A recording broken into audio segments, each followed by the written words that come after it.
So do y'all remember Spy Kids? It was pretty good. At least the first two were. Third one depending on who you talk to. But those were pretty good, and it was fun, entertaining, had some humor in it, and it was something I think the whole family was able to enjoy. Those were some good times. Hey everyone, I hope you're all doing wonderful today. My name is Max Aaron James.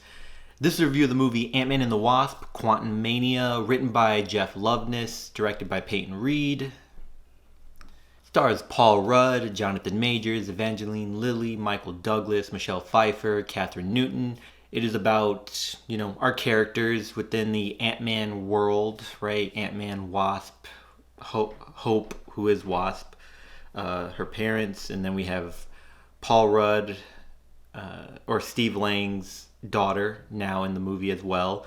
They enter into the quantum realm, and they come across a threat that is attempting to escape the quantum realm to destroy worlds and can potentially cause harm to billions of beings, not just on Earth, but across the world. That threat is Kang. Kang is played by Jonathan Majors, who is the main reason I was excited for this movie, and I think a lot of other people were excited for it. It's as if they went mostly to see Kang more than the actual superhero or the characters that this movie is about that they're bringing from previous films. My first issue with Ant-Man movies is the reason why I came in with very low expectations is that a lot of the first two movies, Ant-Man and Ant-Man and the Wasp, were subpar to me and probably subpar to many other people based on their Rotten Tomato scores and having some of the lowest box office numbers when it comes to MCU movies, especially after the first phase. This movie actually at this moment has a Rotten Tomato.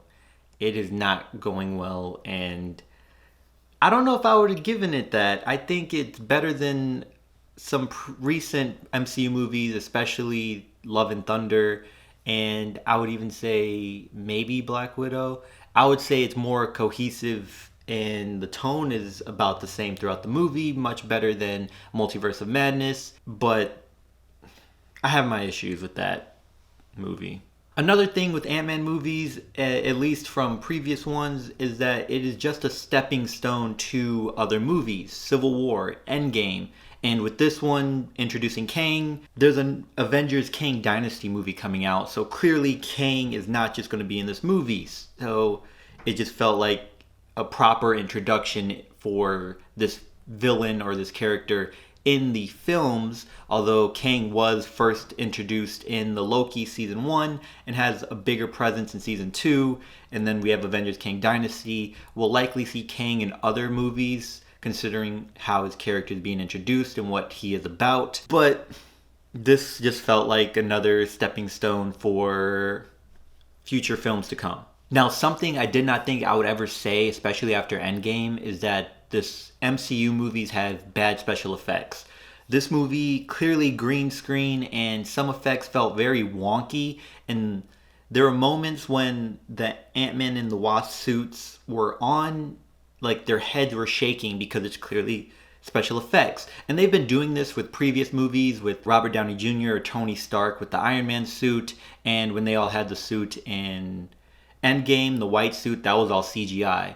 But it did not look this bad. This was very disappointing. And this movie, honestly, it felt like Spy Kids for adults who grew up watching Spy Kids mixed with Star Wars for newer or younger Star Wars fans. It had all these random characters in the quantum realm that you see in the trailer, so I'm not spoiling anything. You have Bill Murray in this, and it just felt very much like there were other stories and other potential adventures in the quantum realm that could have been potentially written already and explored. But then Jeff Loveness, the writer, or at least the lead writer, remembered, I have to introduce Kang and I have to push the story forward to future Avengers films and future movies within the MCU. A lot of the stuff in the world did not make sense to me. I always have an issue with how we explore other worlds and every character or creature or being that is in that world looks very human or humanoid, right, as far as the body structure. And a lot of scientists have already said that our bodies here on Earth are relatively inconvenient for how the world works, but due to our consciousness and intelligence, we pretty much made a world that is convenient to us, or at least structures that are convenient to us, where we're not the strongest or fastest, so the way we built our cities. Back to this movie, it felt like a more mature Spy Kids movie, but had me yawning throughout. And to introduce Kang when he is supposed to be the next big baddie after Thanos, and to have him go against Kang or Ant-Man, it's Ant-Man. Thanos defeated the Avengers, and they had to make a whole other movie to defeat Thanos, and it wasn't even the same Thanos.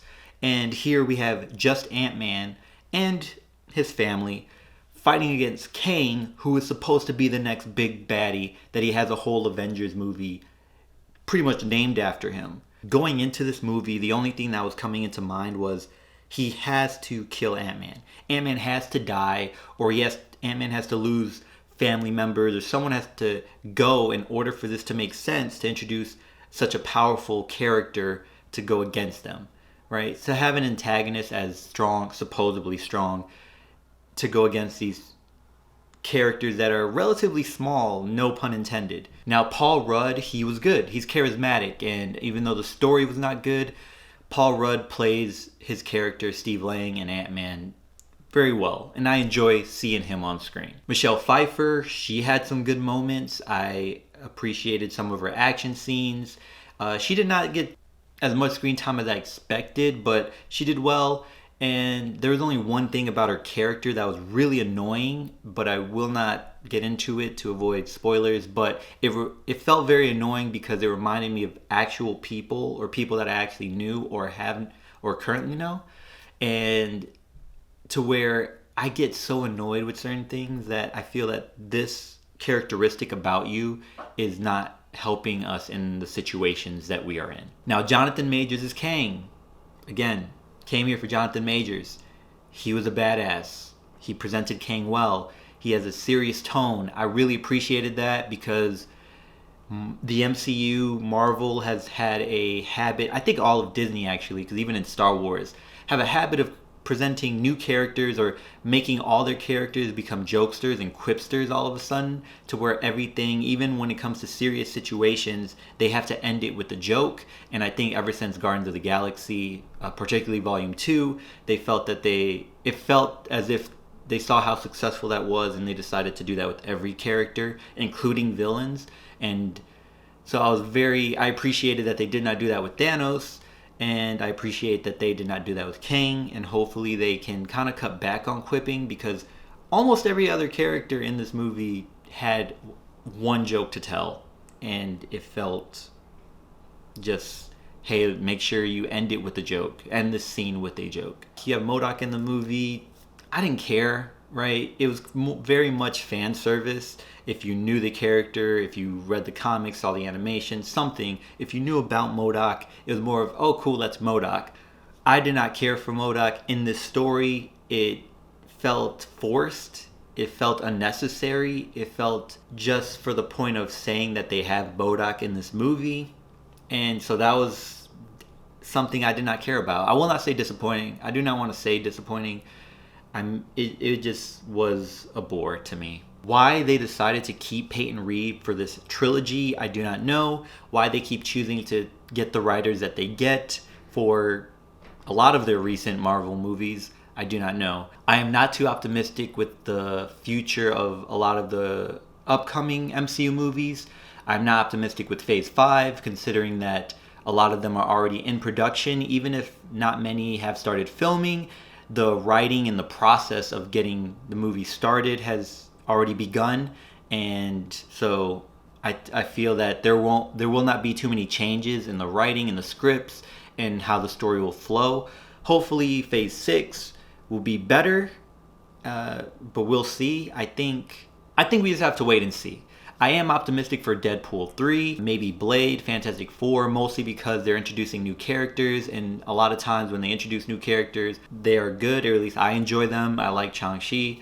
I am one of the few that enjoyed the Eternals, and I look forward to being introduced to new characters, especially characters I enjoy, and so we'll see. Maybe they should stop hiring writers and directors that have worked heavily in the comedic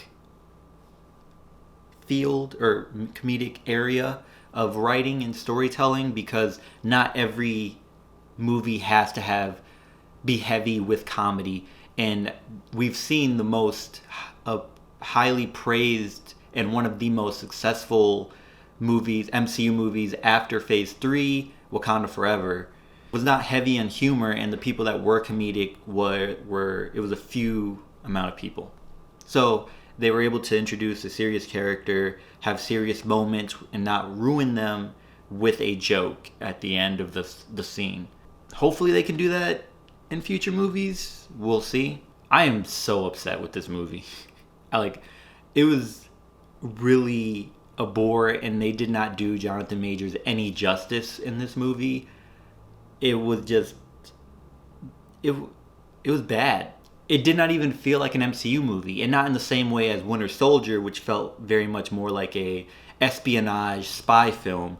This just felt just completely out of, just in left field, and we're just gonna have superheroes in it and introduce our next big villain. There is one mid-credit scene and a post-credit scene. They were cool. They set up for future projects. Oh well.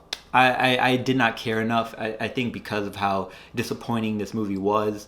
And a lot of times, it's gotten to the point that the mid and post-credit scenes are just as important or just as interesting, if not more interesting, than the movie itself, in that it always feels good to have a tease of what could be, right? But once you actually get to that point, a lot of times it ends up being disappointing. It's like the journey is more exciting than the actual project.